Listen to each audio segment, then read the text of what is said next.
Hi, how's everybody doing today? This is Sean, and I'm here with a little video I found on Rumble. It's rare footage from 1967. It's a recording.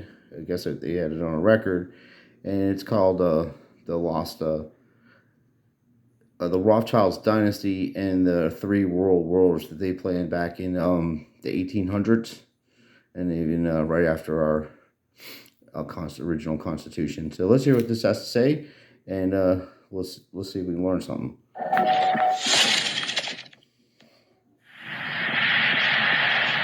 The question of how and why the United Nations is the crux of the great conspiracy to destroy the sovereignty of the United States and the enslavement of the American people within a UN one-world dictatorship is a complete and unknown mystery to the vast majority of the American people.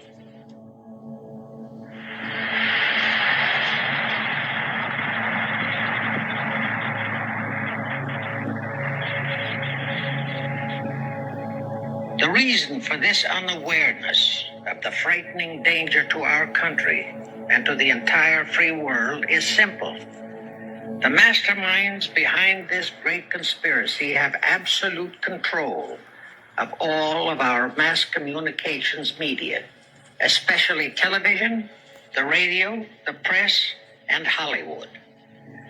We all know that our State Department, the Pentagon, and the White House have brazenly proclaimed that they have the right and the power to manage the news, to tell us not the truth, but what they want us to believe. They have seized that power on orders from their masters of the great conspiracy. And the objective is to brainwash the people into accepting the phony peace bait, to transform the United States into an enslaved unit of the United Nations one world government. Is that our so-called leaders in Washington, whom we elected to safeguard our nation and our Constitution, are the betrayers, and that behind them are a comparatively small group of men whose sole objective is to enslave the whole world of humanity in their satanic plot of one world government.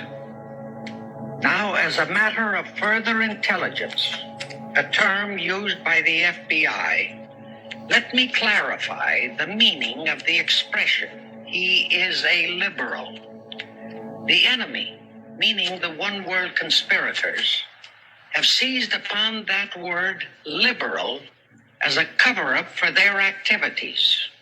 It sounds so innocent and so humanitarian to be liberal. Will make sure that the person who calls himself a liberal or is described as a liberal is not in truth a red.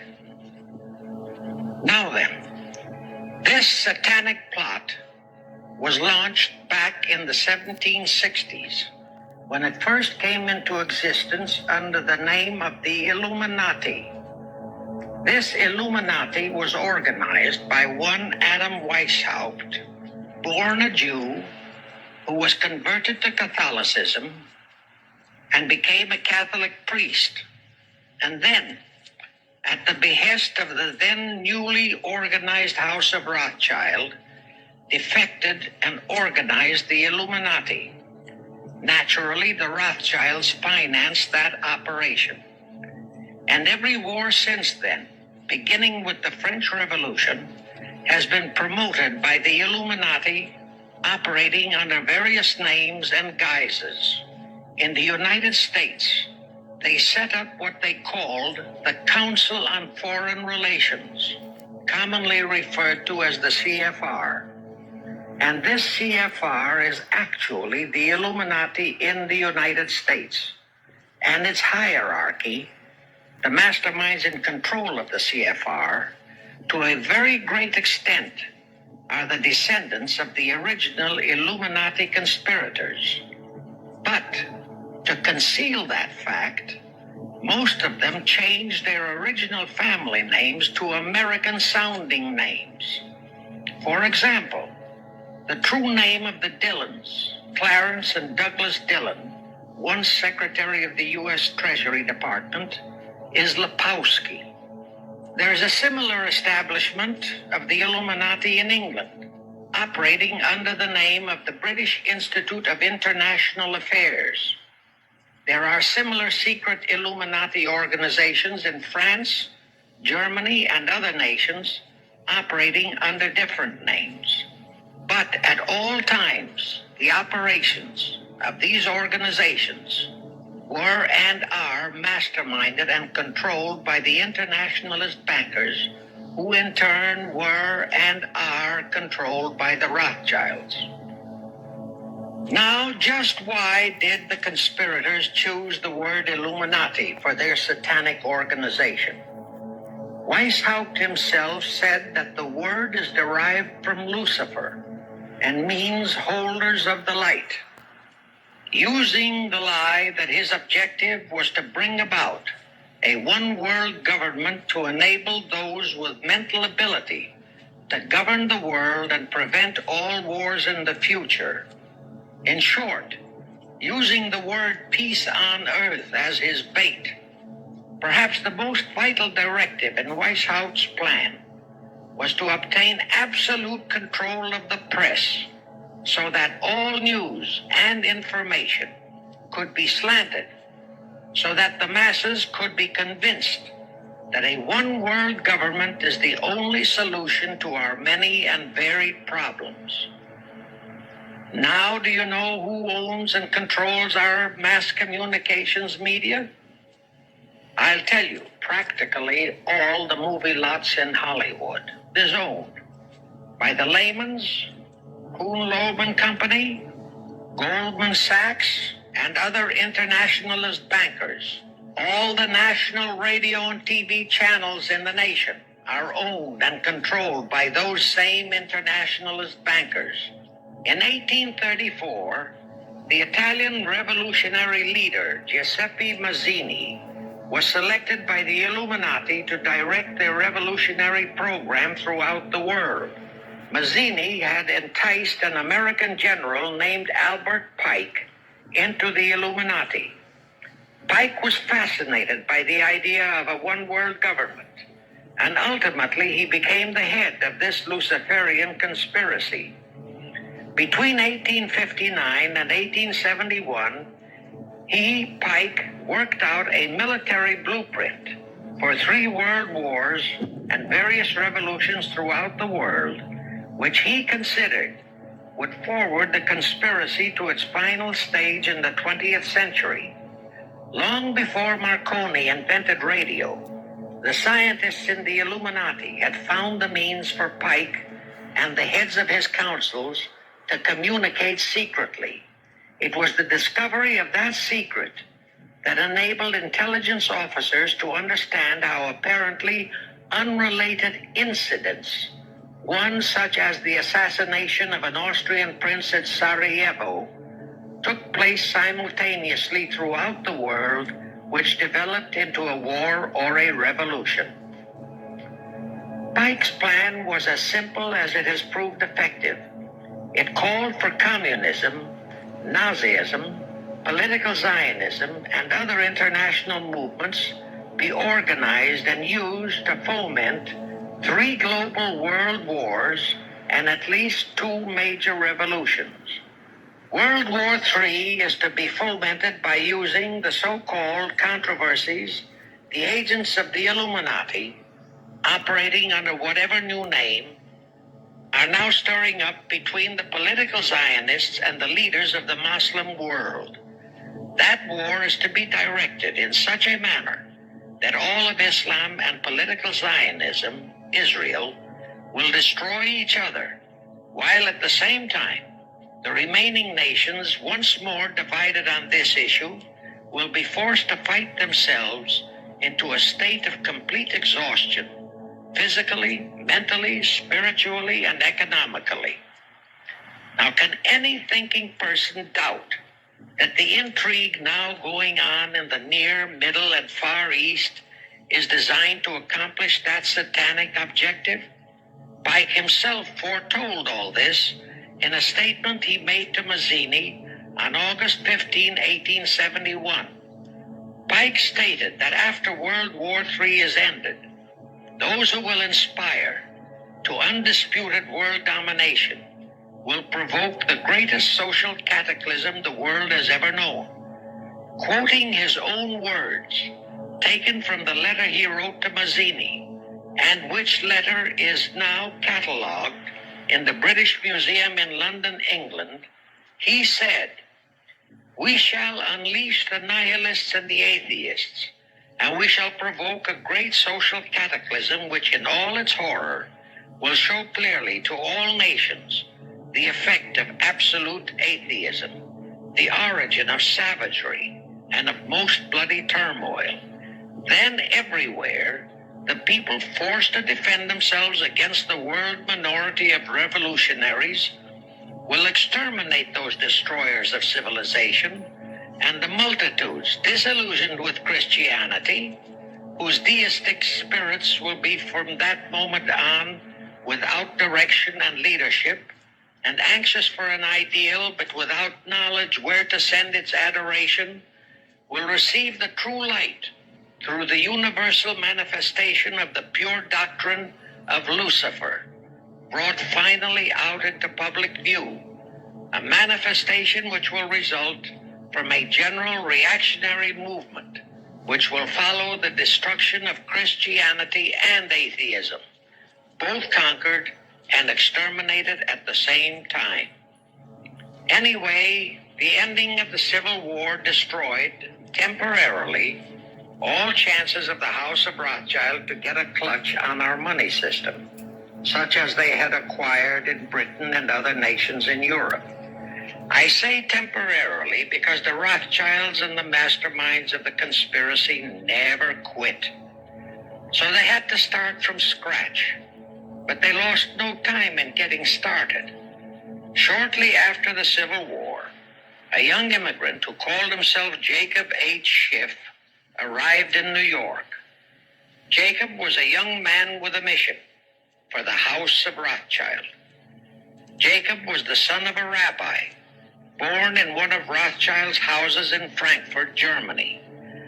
After a comparatively brief training period in the Rothschilds' London bank, Jacob left for America with instructions to buy into a banking house, which was to be the springboard to acquire control of the money system of the United States. Actually, Jacob came here to carry out 4 specific assignments. Number 1, and most important, was to acquire control of America's money system. Number 2, find desirable men who, for a price, would be willing to serve as stooges for the great conspiracy and promote them into high places in our federal government, our Congress, in the U.S. Supreme Court, and all federal agencies. Number 3, create minority group strife throughout the nations, particularly between whites and blacks. Number 4, create a movement to destroy religion in the United States, but Christianity to be the chief target. In the final phases of the conspiracy, the one world government will consist of the king dictator, head of the United Nations, the CFR, and a few billionaires, economists, and scientists who have proved their devotion to the great conspiracy. All others are to be integrated into a vast conglomeration of mongrelized humanity, actually slaves. Well, you heard the man, and you can see with your own eyes that's exactly the plan that's been, being implemented. These people are relentless, and you notice they attack the Muslims and the Christians because we're the ones who have compassion and love, and also back in the day, Muslims still go by this. They do not use usury, and it's against their religion to charge interest on money that's borrowed. And the Christians, the Roman Catholic Church and stuff used to have laws against that also. But as time has changed, things have been infiltrated. These people are everywhere. I've been seeing it for a while now. And I've been reading books about it so I can educate myself on what the hell's going on, and I'm sharing that information with you folks. I appreciate everybody watching, and if you could please like and subscribe, I appreciate that. I don't ask for no money. I don't do live streams or anything like that to get money or any of that. I don't need it. I'm just doing this because it's it's the right thing to do, and everybody should be out there mirroring, doing mirroring on these videos of anything you can find that's bringing proof and truth to the table. And as I said before, they just use these agencies to do their bidding. The main people are the Rothschilds. They're behind all this stuff. They own it all. They've been doing this for centuries, folks, and they're really good at it. They take over countries and they use this system that this man's talking about, and it's just 100% truth. You can go and look it up yourself. There's many books out there. Brave New World talks about using drugs, and by Aldous Huxley, using drugs to keep the population submissive, and also cloning people and shit like that is in that book. And then in 1984, George Orwell is a lot more, his outlook is a lot more gruesome, with actual physical things that they do to people to keep them in line. So we're going to do, I'm almost finished that book, and then I'm going to do a review on it and let you know about the characters and what they had to go through, in this book. And then also, I found some older books that I've had, and then I'm going to read those. I found the 1984 by George Orwell and Animal Farm, and then I just purchased the Communist Manifesto by Karl Marx and Frederick Engels. It's a little like a little cheat book. They'll tell you the basics behind it, but I also got the original book, well, not the original, but a bigger version of it that gives more, it tells you more things that's enthralled into the system of this. You got to understand your enemy when you're going up against these people. A lot of people don't like reading. You should read as much as you can. It'll make you a better person. It'll help you understand what's going on, help you articulate your thoughts, and also be able to write coherently, and to just be a better person all around. So, it's up to you to go out there and find the truth. And it's, there's no more sitting on the fence. Pretty soon and stuff is going to be, we won't be able to do anything about it. So, I appreciate everybody watching. Like I said before, I do appreciate your support. And if you can go to my backup channel, GrifterBuster, and, subscribe to that too, I appreciate that. But, just know this, folks, God loves you. And there's nothing these folks can do to you or any of that. Don't be afraid. God loves you. You're perfect in every way. There's nothing wrong with you. People are like, what's going on? Am I crazy? I see this and that happening. No, you're not crazy. This is exactly what's going on. You're absolutely right. So just know that God loves you, and so do I. And I appreciate everything that you guys do, like all the comments. And I know there's people out there trying to start their own true channels, and just keep in mind, just don't let anybody tell you what you can't do and what you're capable of doing. You can do anything you put your mind to, and let me know if you start a channel, and I'll subscribe to your channel also. So until then, take care.